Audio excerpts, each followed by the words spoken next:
اللہ کے رسول صلی اللہ علیہ وسلم نے ہم لوگوں کو قدم قدم پر صبر کرنے کا حکم دیا ہے، یہاں تک کہ ظلم و زیادتی پر بھی صبر کرنے کا حکم دیا ہے۔ اللہ کے رسول صلی اللہ علیہ وسلم نے امیر کا بڑا مقام مرتبہ بیان کیا ہے، اور جو ذمہ دار ہوتے ہیں، چاہے ملکی سطح کے ذمہ دار ہوں یا اسٹیٹ لیول کے ذمہ دار ہوں یا اسی طریقے سے آپ کی جماعت کے ذمہ دار ہوں، مساجد مدارس کے ذمہ دار ہوں، بہت اس کو اہمیت کے ساتھ بیان کیا ہے۔ یہ ہمارے نزدیک یہ اہمیت ختم ہو گئی ہے اب، خاص طور سے ہم جب نئے اہل حدیث ہوتے ہیں تو یہ سب چیزیں جیسے لگتا ہے کہ اب ختم ہو گئی، مفقود ہو گئی ہے، لیکن یہ بہت اہم چیز ہے۔ نبی صلی اللہ علیہ وسلم کے نزدیک یہ بہت اہم چیز تھی۔ اللہ کے رسول صلی اللہ علیہ وسلم نے حدیث میں ارشاد فرمایا کہ علیکم السمع والطاعہ وَإِن كَانَ عَلَيْكُمْ عَبْدًا حَبْشِيًّا كَأَنَّ رَأْسَهُ زَبِيب، کہ تم لوگوں کے اوپر سننا اور اس کی اطاعت کرنا لازم ہے۔ سنو اور سن کر کے اطاعت کرو، فرما برداری کرو۔ اگر تم سنو گے، اطاعت کرو گے، تبھی تم راستے پر رہو گے، تبھی تم کامیاب رہو گے۔ وَإِن كَانَ عَلَيْكُمْ عَبْدًا حَبْشِيًّا، چاہے تمہارے اوپر حبشی غلام ہی کیوں نہ مسلط کر دیا جائے، حبشی غلام جو ہوتا ہے وہی اگر تمہارے اوپر حاکم بنا کر کے رکھ دیا جائے تو اس کی بھی بات سنو، اس کی بات مانو، اس کا چہرہ، اس کا سر کشمش کے جیسا ہو تب بھی جو ہے اس کی بات مانو، اس کی بات سنو۔ مسلمانوں کے اندر بغاوت اور مسلمانوں کے اندر جو ہے باغی ہونا یہ بہت بڑا مسئلہ ہے۔ اگر مسلمان صبر کریں اور بغاوت سے اپنے آپ کو دور رکھیں تو بڑے بڑے مسئلے نہیں آئیں گے سامنے۔ چند لوگوں پر ایفیکٹ آ سکتا ہے، پریشانی آ سکتی ہے، اس کو ہم حل کر سکتے ہیں، لیکن جو بڑے لیول کی پریشانیاں آتی ہیں، بڑے لیول کی مصیبتیں آتی ہیں، وہ مسلمانوں کے بغاوتی تیور کی وجہ سے آتی ہے۔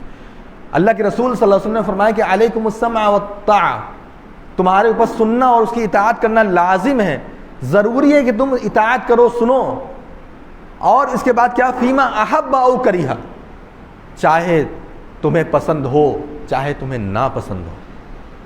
کہاں صبر کریں گے آپ؟ جہاں ناپسند ہو۔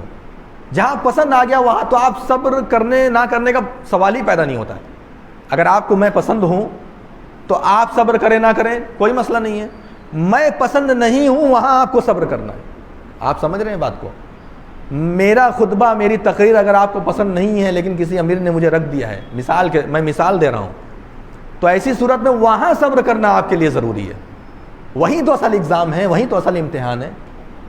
اگر مسلح ایسے بچھا دیا گیا ہے، یہ سب ایسی کر دی گئی ہے، آپ کو پسند ہے تو کوئی مسئلہ ہی نہیں ہے۔ یہ طریقہ اگر آپ کو نہیں پسند ہے، آپ چاہتے نہیں ایسے نہیں، ایسے ہو ویسے ہو، وہاں صبر کرنا آپ کے لیے ضروری ہے۔ تو صبر، ان الصبر عند الصدمۃ الاولی،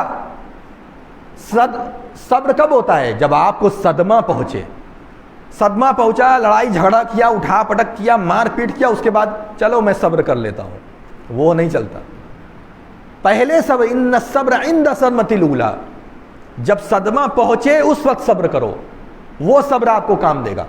مار پیٹ بھی کر لیا، لڑائی جھگڑا کر لیا، فتنہ فساد کر لیا، ٹینشن میں سب کا دماغ آ گیا، سب پریشان ہو گئے، اس کے بعد ٹھیک ہے اب چلو چھوڑو میں صبر کر لیتا ہوں، یہ نہیں ہے، یہ اسلام نہیں ہے۔ فیما احب او کریہا، چاہے تمہیں پسند آئے چاہے تمہیں پسند نہ آئے، وہاں پر صبر کرو اور صبر کر کے اس پر چلو۔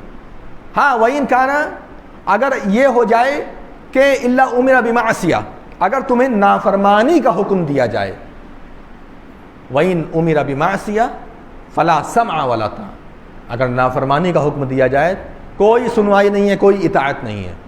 کوئی بول دے داڑھی مڈا دو، ایسا امیر پیدا ہو جائے، اللہ نہ کرے ہمیں ایسا امیر ملے، ہمارے مسلمانوں کو کہیں کے بھی مسلمان ہو ان کو ایسا امیر ملے جو کہہ دے کہ داڑھی مڈا کر کے آؤ کل سے مسجد میں، اللہ نہ کرے، یا اس سے ملتی جلتی کوئی بھی نافرمانی کا حکم دے دے، تو ایسی صورت میں اب اس کی بات نہیں مانی جائے گی۔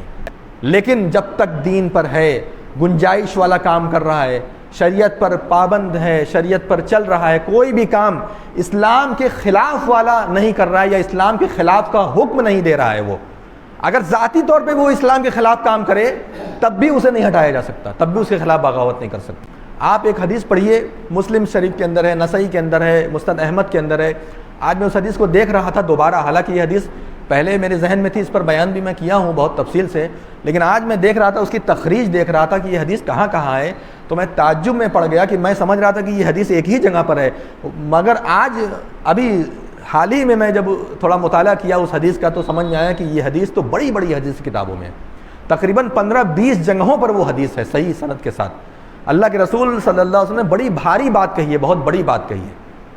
کیا کہا ہے کہا ہے کہ آنے والے وقت میں بہت فتنے فساد ہوں گے، بہت فتنے فساد ہوں گے، بہت فتنے فساد ہوں گے، اس میں الگ الگ قسم کے لوگ پیدا ہوں گے۔ تو جب الگ الگ قسم کے لوگ پیدا ہوں گے تو اگر تم لوگوں کا معاملہ کسی ایک امیر کے اندر متحد ہے، تم لوگ بالکل ایک معاملے پر، ایک امور پر قائم ہو، اور کوئی آدمی ایسا اگر آئے جو تمہارے شیرازے کو بکھیرنے کی کوشش کر رہا ہے اور وَيُفَرِّقُ جماعت کو توڑنے کی کوشش کر رہا ہے، تفریق پیدا کرنے کی کوشش کر رہا ہے، بہت بھاری بات کہی ہے، یہ میرے لفظ نہیں ہیں، حدیث کے جملے ہیں، حدیث کے الفاظ ہیں، کہا فَقْتُلُوهُ، اسے قتل کر دینا۔ اتنی سخت بات ہے، آپ اس سے اندازہ لگائیے، یہ عام آدمی نہیں کرے گا، یہ تو حاکم وقت کرے گا۔ قتل کرنا ہے، کس کو نہیں کرنا ہے، اگر ہے بھی سزا اسلام میں تو وہ حاکم کرے گا، وہ عام آدمی نہیں کرے گا۔ عام آدمی یہ تو حدیث میں لکھا ہے قتل کر دو، اب میں جا رہا ہوں قتل کرنے، وہ نہیں، حاکم کرے گا۔ کون کرے گا؟ حاکم کرے گا۔ اس لیے یہ بات بھی ذہن نشی رہے، وہ حاکم کرے گا، عام آدمی نہیں کرے گا۔ تو اتنی سخت بات کہی ہے آپ صلی اللہ علیہ وسلم نے، اتنا سخت حکم دیا ہے نبی صلی اللہ علیہ وسلم نے حاکم کو کہ اے حاکم، اگر ایسا معاملہ آ جائے، یہ مسئلہ ہو جائے، تو ایسی صورت میں ایسے آدمی کو ہٹا دو راستے سے، کیونکہ وہ جو کام کرے گا وہ کام بڑا سخت ہوگا، بڑے مسائل کھڑے ہوں گے اس کے ذریعے سے، پوری امت جو ہے برباد ہو جائے گی، پوری امت جو ہے قتل و غارت گری میں چلی جائے گی، پوری امت کا شیرازہ بکھر جائے گا۔ لہٰذا امت کو بچانے کے لیے ایسے فتین آدمی کو ہٹاؤ۔ اور ہمیں سمجھانا چاہیے ایسے لوگوں کو، اگر کوئی ایسا کام کر رہا ہے، ایسا کام اگر کوئی کر رہا ہے تو ہمیں سمجھانا چاہیے، یہ نہیں کہ پہلے ہی ہم اس کو فتویٰ دینا۔ ہاں، اس کے لیے یہ بھی لازم ہے کہ امیر کو اللہ رب العالمین اس کو بھی صبر کرنا ہے۔ الدین النصیحہ، دین نصیحت ہے، دین خیر خواہی کا نام ہے۔ قال للہ ولکتابہ ولرسولہ ولائمۃ المسلمین وعامتہم، سب کے لیے خیر خواہی ہے، اللہ کے لیے، رسول کے لیے، اس کی کتاب کے لیے، امراء کے لیے، امیر کے لیے، حاکموں کے لیے، حکام کے لیے، ولائمۃ المسلمین وعامتہم، اور عام لوگوں کے لیے، سب کے لیے خیر خواہی ہے۔ جہاں عوام کو یہ حکم دیا گیا تم بغاوت نہیں کرنا، تم فتنہ فساد نہیں کرنا، وہیں امیر کو بھی حکم دیا گیا ہے کہ تم اچھے کام کرنا۔ یہ نہیں کہ آپ کو کسی کا امیر بنا دیا گیا ہے، مسجد کی ذمہ دار بنا دیا گیا ہے، یا کوئی بھی عہدہ مل گیا، چاہے دنیاوی چاہے دینی، اب آپ جو چاہے وہ کرو۔ ہاں یہ ٹھیک ہے کہ بغاوت نہیں ہوگی، ہاں یہ ٹھیک ہے کہ آپ کی اطاعت کی جائے گی، ہاں یہ ٹھیک ہے کہ آپ کے راستے میں کوئی روڑا نہیں لگائے گا، یہ لازمی حکم ہے عوام کے لیے۔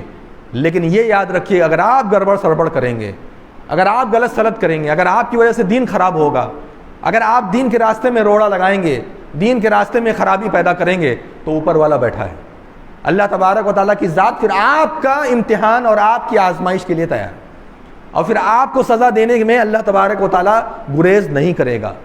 اسی لیے عہدے دار کا بڑا مسئلہ ہے، اگر قیامت کے دن پکڑا گیا تو بہت زبردست پکڑا جائے گا، چھوڑا نہیں جائے گا، پھر وہ اس کو زبردست طریقے سے عذاب ہوگا۔